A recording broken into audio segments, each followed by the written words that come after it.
Hi guys, what's up? It's Olivia, long time no see. So this video you guys actually voted on, well, it was a 50-50 split on what you wanted the topic to be today. So I decided to talk about my experience as a merchandise cast member at Dinoland in Disney's Animal Kingdom.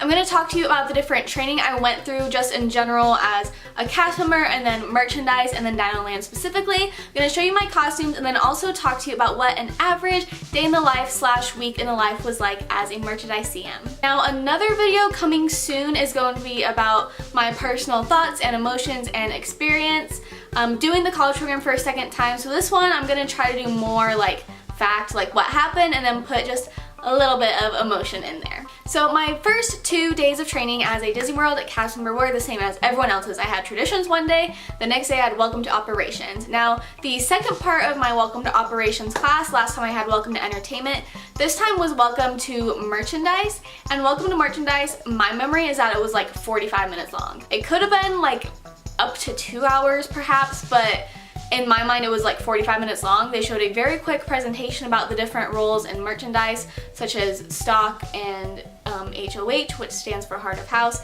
and a couple other roles that I will tell you about in a minute, but that was easy peasy, literally same as everyone else. The next day of training was Declamation. This was a third day of wearing business casual, and this was for all new Disney's Animal Kingdom cast members. So there were people from merchandise, food and beverage, attractions, and all over the park, Pandora, Dinoland, Africa, Oasis, Asia, all of it.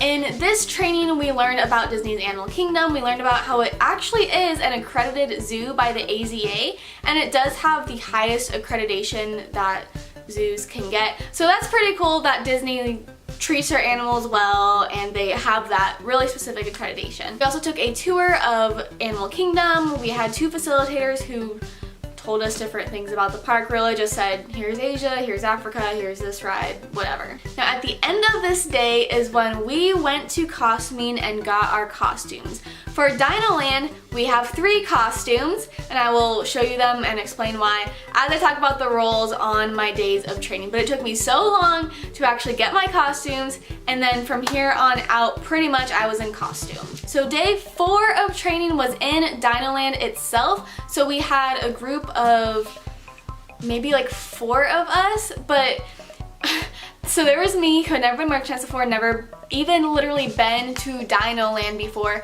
The ride Dinosaur was under refurbishment my entire last program, so I rode it once at the end of my program.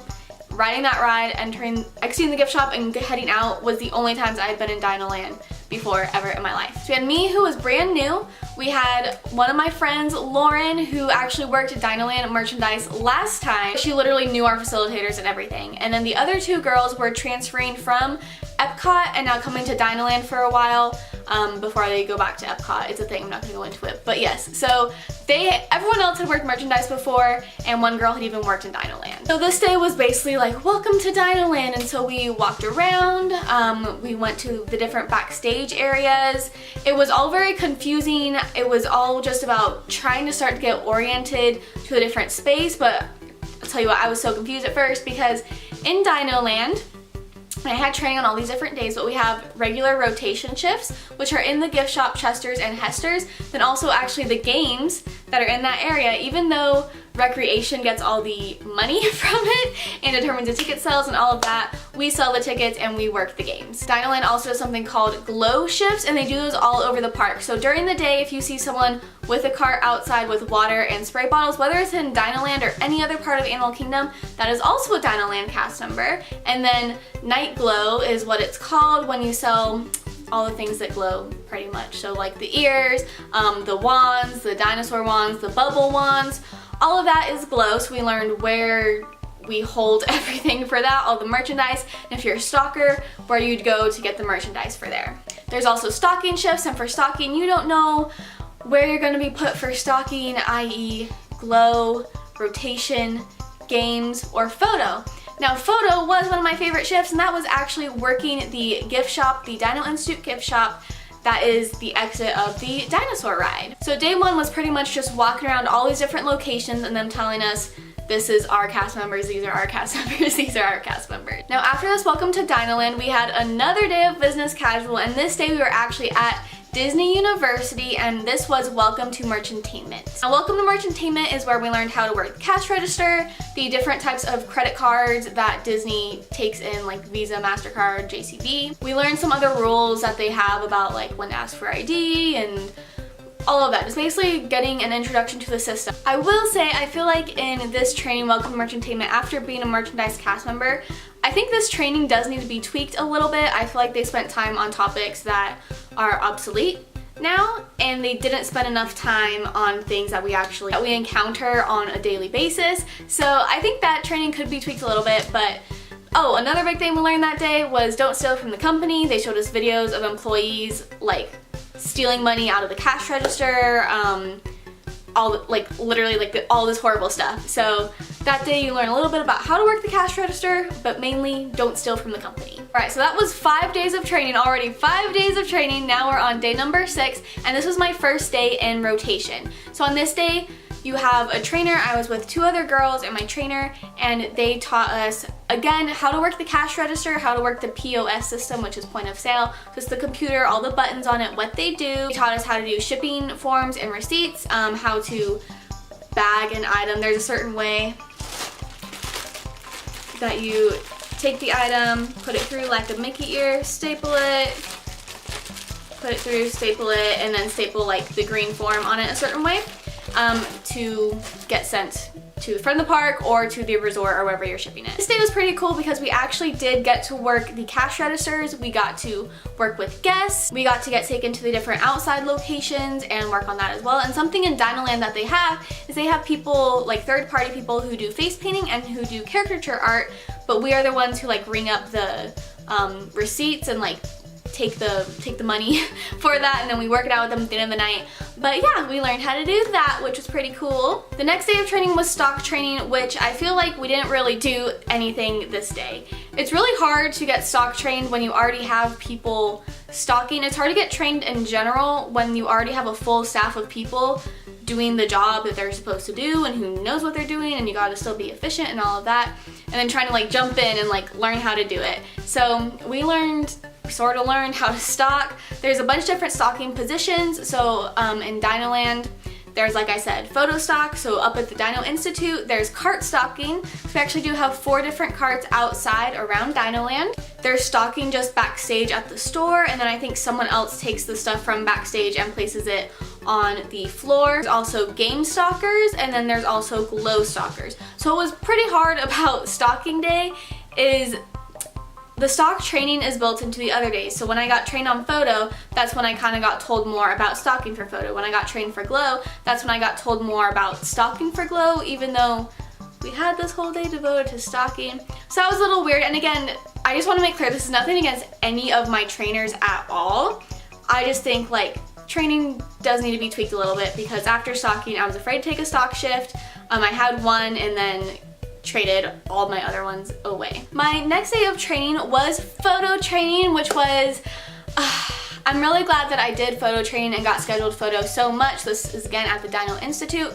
Oh, it's called photo training because we're the people who show you your photos after you get off the ride. So we're the ones that say front, middle, or back row. Okay, what row were you sitting in, sir? Oh, we had the whole car.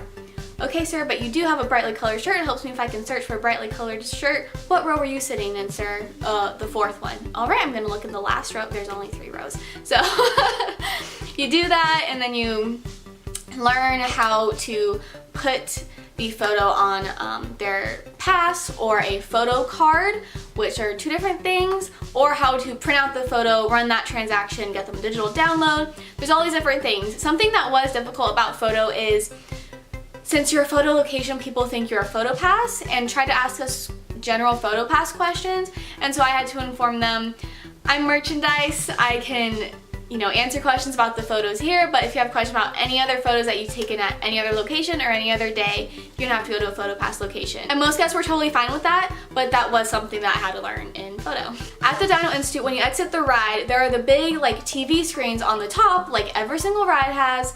And for whatever reason, Dinoland is the only ride that decided to put nothing on the screens, and now instead says it's automatically on your magic band. See a cast member if you don't have a magic band. Now this confused everyone because 1, nobody reads it, And 2, every other ride in the parks, even if it automatically goes to your Magic Band, which the photo does, it is automatically sent to your Magic Band. Every other ride still shows them their photo, and that's all people want to know. They just want to see the photo. Half the times they don't want it. They don't want to put on their card or their Magic Band or purchase it. They just want to see the photo. So I don't know why they did that, but so that causes a lot of confusion, and then we get super congested with people who want to see their photo, and then it's kind of a joke, but we explain 50 gazillion times a day that the photo is automatically on your Magic Band. It should show up on the My Disney Experience app within 2 to 24 hours. Now, at random points during these trainings, you do go backstage with your trainer, you go to a computer, and you do like, not quite exams. Some of them are just like, I know where to locate this binder. I know where the safety equipment is. I know what safety equipment to use. Like all that stuff, which with merchandise, it's really just certain cleaning supplies. Like I know where the Windex is or whatever. As a merchandise customer at Dinoland, I actually did take 2 real assessments. So one of them might have been after the regular rotation day, which was like, I don't remember how many questions, between like 45 and 60 questions, like a multiple choice exam that you take, and then they grade in front of you, then they go over the questions.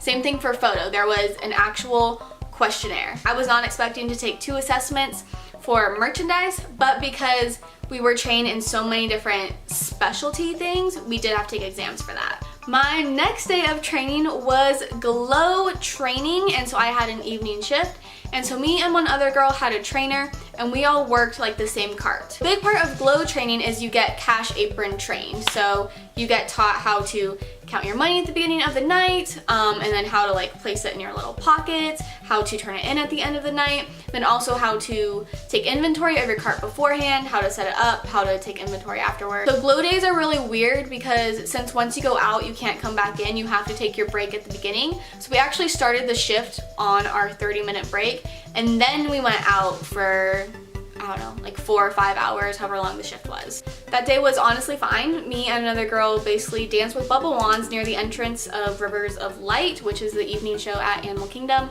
And the other girl had an iPad, so she could take credit cards and stuff, so she did most of the sales, to be honest. I only made like a handful of sales of bubble wands because I had cash only and couldn't do like little pieces of change. At the end of the night, I felt fine. I didn't particularly care for Glo, so I never worked Glo. I think I was scheduled it twice maybe. Like I said, I was always scheduled photos, so I would schedule that twice, and then I would trade it for a rotation shift, and then I would trade that rotation shift for a shift at another park. After this, we had 2 more days of training. Like it was literally 2 full weeks of training to be a merchandise cast member at Dinoland. Like I have no idea how many days of training other people had. Like if they just had regular and stock training, that's only 2 days of training compared to all the ones that we had. So first day we had opening games, which meant our shift started at 7:30 in the morning.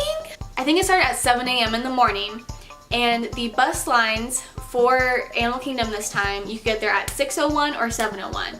7:01 is too late for a 7 a.m. shift, obviously. 6:01, I'm not gonna be an hour early, get up at 5 or 4 something, take a bus at 5 to get there at 6, be there an hour early. I ended up Ubering that day. So just remember, that is an option if you ever have a super early shift. You can schedule the lift the night before and take that. And that was so much better than waking up at like 4 a.m. to take a bus to, yeah. Anyway, so like I said, Dinoland cast members run all of the games. So there are 5 different games. 3 of them are competition games, 2 are single player games. So we have Brontosaur, which is the basketball one. We have Whack-A-Pack-A-Cephalosaur, which is like whack-a-mole. We have Fossil Fuelers, which is where you aim your gas nozzle at the fuel tank and try to make it reach the blue buzzer first and set off that blue buzzer. We have Mammoth Marathon, which is kind of like skee ball, and then we have something called Comet Crashers, which is you throw a wiffle ball and try to make it land in a colored comet. So Dinoland is of course themed like every other part of Walt Disney World. So our main things, we're asking people we're having a T-Rex-cellent day, answering to things with dynamite. At photo locations, as they were coming off the dinosaur ride, we could say, "Welcome back, time travelers." And then all of the games as well had themed language. So for Brontosaur, the basketball one, we said, "Toss your dinosaur eggs into the basket," and something like that. For Mammoth Marathon, you had to throw your snowball up the hill and try to land it so your mammoth like ran across the tundra, and don't put your hands up under the sheet of ice. So yeah, that whole first day it was like 7 a.m. to 3:30 shift. So we learned how to open the games. That's also when we learned a little bit of how to stock for the games and where the prizes were for that. When you're on the games, you have like a microphone, so we spoke with the microphone. We had to learn the spiel, we had to learn all of the safety stuff, like that's super important. I think that day we went over 2 or 3 games, and then the next day we were closing games. That was our shift, so we worked from like 4 to 11 or 3 to 11 or something like that. And on that day we did the other games, went over the safety spiels again, then learned how to close up the games for the night, take the tickets back. Games training was honestly fine. It was a lot of talking. For whatever reason, my games training, what are they called, proficiencies, I don't think they ever got put into the system, because it wasn't until my last 2 shifts there, after I had brought up something about my photo proficiency, that they actually, in rotation I would get put on the game. So for all my rotation shifts, until literally the last 2 shifts, I was just outside of the cart for 6 hours. This video was so much longer than I thought. Okay, so now I'm going to tell you really quickly what kind of an average weekday was like in the life of a merchandise CM. So schedules come out on Saturday night at midnight, I'm pretty sure. Like really Saturday night, Sunday morning at midnight. And you only have your schedule 1 week at a time. So if it's Saturday during the day, I have my schedule for the next 6 days, because the Disney week is Sunday through Saturday. So I have my schedule for the next 6 days, but I don't know what that next week's schedule is, but then that night I get it. So then I'd have like 2 weeks worth of schedules, but you never have more than that, which was really weird, because in entertainment we had 3 weeks worth of schedules at a time. So that was weird, not even knowing, like, there were times when it's like, I don't know what I'm doing next week. So yeah. So on that night, after you get your shifts, there's a merchandise Facebook trading page for shifts, and you could put any shifts on there to trade. So like I said, I had a lot of photo shifts. Now photo shifts or any other specialty trained shifts, like cash apron shifts, RVD, there's one that's like you can sell like tobacco and alcohol, food basic safety training. There's all these different trainings, so it's sometimes hard to trade shifts. So I never traded a photo shift because you had to have photo proficiencies to get that. And then if I ever got a glow shift, I would trade it within our Dinoland group. And then if I got a stock shift, like I said, I would trade that in the Dinoland group for a regular rotation shift with no special training, and then I would trade it with someone from Magic Kingdom or Blizzard Beach or World of Disney. As far as costuming goes, we were allowed to get 5 costumes out at a time. I don't know if they ever actually like check this or not, because there was a couple days where I had 6 costumes checked out. I didn't think I did, but then when I turned out my laundry basket, I went, oh my gosh, I have more costumes than I'm supposed to right now. But that's how many costumes you get at a time, which sucks, because if you're working 6 days in a row or 8 days in a row, you can only get up to 5 costumes. And let's say you're Dinoland and have, you know, 3 different costumes for the different types of shifts.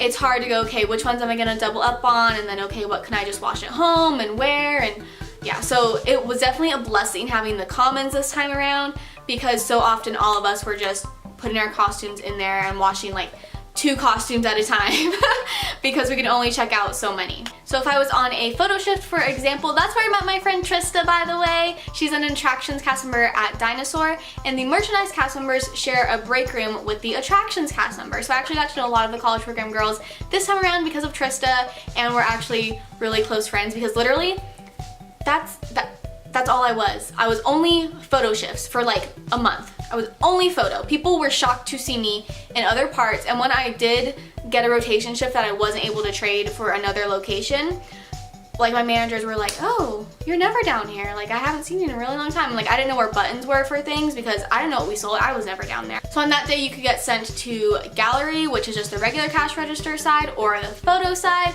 or you could also be sent to merchantain, which is just talking to guests, fixing up the shop, maybe restocking the drink cooler. Photo shifts were bomb because you're inside the entire time and it's air conditioned. So that's why rotation shifts were kind of sucky, is because like I said, you could literally be out on a cart for your entire shift. Like, yes, you're gonna have a 15-minute break or a 30-minute break or whatever, but you could literally be just hopping around outside your entire shift, in the sun, in the shade, in the rain, whatever. outside. So that's another reason why I really liked photo shifts. The only times I was on games was my last couple of shifts. I was on Comet Crashers for like 3 or 4 hours. It felt like forever. Maybe not, it could have only been like 2.5, but it felt like I was on there forever. And then my last shift, I was on Whack-a-Packy Cephalosaur for a while. Yeah, and those were honestly fine. Comet Crashers is the worst one because you're constantly bending down as people are, like, since they're throwing balls, you have to pick up the balls and restock them, and then people just start chucking them and don't realize you have to pay a ticket for the game. But the other ones are good because it's like, okay, everyone has handed me the tickets, you ready? And you press a button and they do their own thing. The other shifts I work were Magic Kingdom, Storybook Circus. If you've seen my Week in the Life vlog, you'll know the other places that I worked. I loved that location. So the first time I was at Storybook Circus, and for that one I think I just got my costume at Magic Kingdom Costume the night before, and then I picked up there 2 more times, and I would just go in, like, I would just take the earlier bus and go and grab my costumes and already my sizes from costuming, and then go there, change the break room, and then start my day. But that location was so great because the first time I went there, one of the captains actually took me around, said, this is what we sell, this is what we sell, this is where the nearest restroom is. People are gonna ask for this direction a lot, which is something that I didn't feel like I had at Dinoland. I was never actually taken through the store and shown, hey, this is what we sell. Instead it was just working, and then people are like, do we have this? And it's like, I don't know what we sell. I don't come here ever. So I felt actually like really prepared when I was working at Storybook Circus. There, a lot of it is inside as well. They have 2 outside locations, which I did get quite a few times, but at those locations they try to not have you out there for more than an hour. So there were times where I would only be outside at a cart for like 45 minutes, and I'd come back in for a while and then go out to another one for an hour and then come back in. One time they kind of did forget about me, and I was outside for, it was between an hour and a half and 2 hours, and they were like, oh my gosh. So that happens sometimes, but better than a place where you know you're gonna be outside for 6 hours at a time. So I really enjoyed Storybook Circus. I think part of why I enjoyed it so much is because I wasn't proficient in everything there. So they do the embroidery for the hats, the embroidery for bracelets, and they also do the production kitchen. And as someone who was EHH, so what it's called, Extra Hours Hotline, even if you trade for the shift or whether you pick it up like as an extra shift on the hub, which is the website that Disney uses, like your employee like website. Anyway, however you picked it up doesn't matter. If that's not your usual location, you're called EHH. So if you were EHH, you could only be put on registers there, which was so nice. I loved being in Magic Kingdom, and the location of that area as well. People aren't dumping out from being on a ride. People aren't dumping out from the fireworks show or anything like that. You kind of have to go in there on purpose. Maybe the purpose is because it's raining, but you're in that area. And then it's super easy to give directions from that location as well because you're in the corner. So your first direction is going to be exit and keep going up, or exit and take a left. Like, that's the only options for directions. So that's really nice because Dinoland and Animal Kingdom is all curvy, like all the roads. So it is so hard to give directions there. Since it was Magic Kingdom though, it was busy enough to where you were never bored. You were always helping out someone. If you weren't helping out someone for a second, you could just go straighten up something real quick, and then before you know it, there's a line and you get to go hop on register. Personally, I didn't really like working at World of Disney because it was literally 6 hours of talking to people on the floor. They would say, go engage with guests. You didn't work register, you weren't stocking anything, you were told to go talk to people. That's not my thing. Some people really like it, it is their thing. So when you see people say no Disney Springs, a lot of it is, one, they're not familiar with Disney Springs, so I could not give any directions because I had only been to Disney Springs a handful of times. But it's also because there the expectation is you're gonna be talking and outreaching to guests the entire time. Blizzard Beach was super fun, it was really chill. Again, it was like literally one store, one shop. And the captain took me out and he showed me everything that they sell. He told me the directions to the most common thing. That was a super duper chill day. And I actually got to meet Kevin. I don't know his last name. He's another Disney vlogger, but okay, so the night before, my battery is about to die, so woo! But the night before, I was working at Dinoland, and some guest asked me, hey, do you know everyone in the Disney College program? And in my head I was like, no, but I was like, oh, who do you know who works here? He goes, oh, his name's Kyle. And I was like, okay. And he goes, yeah, well, he's on the college program, he's been here for a couple years, we love his vlogs, blah, blah. And I was like, okay, I don't remember Kevin right now. Oh, did I just say Kyle? I think his name's Kevin. Anyways, the next day I was at Blizzard Beach, and one of the guys working there, he was super smiley. I think his name's Kevin. And I said, hey, random question, are you a Disney vlogger? And it was him. So if you follow Kevin, his last name starts with an H, on Instagram and all of that stuff, he's really nice in person too. Like, he was chill, he was cool. I would have kept talking to him, then a guest walked in, I was like, oh, I should probably go help the guest. But he's a really fun person. Working merchandise, sometimes I had shifts that were from 10:30 to 4 or 10:30 to 4:30, like 6-hour shifts. It was really hard this time around, this program, because I would work 6 days a week for only 6-hour shifts at a time. So I was working less than 40 hours, but I was working 6 days a week. So that was a little bit rough, but on weeks where I picked up shifts at other locations and got like 8, 10, 11-hour shifts, that helped out a lot. A lot of my photo shifts were from like 3:30 to 11, or maybe even 5:30 to 11, and I only had like an 11-hour shift there once, a 10-hour 45-minute shift there once. So yeah, it was a lot of short shifts. I did enjoy the longer ones though when I was at other locations. I also want to give a shout out to Tyler. He's one of the coordinators at Animal Kingdom at Dinoland. He's super fun, he's super happy, he's so welcoming, so I really hope that if you guys go to Dinoland, you get to meet him, because like, he's awesome, he's amazing.